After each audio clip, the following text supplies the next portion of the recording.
যোৱা 23 ৰাতি ওচৰৰে মানুহ এঘৰত বিয়া হৈছিলে।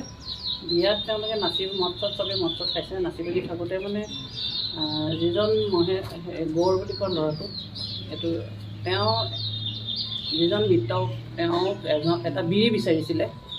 বিৰিটো ইমান সৰু ল'ৰাই কিয় বিৰি খাব লাগে বুলি কোৱাত তাক একচৰ মাৰি দিলে।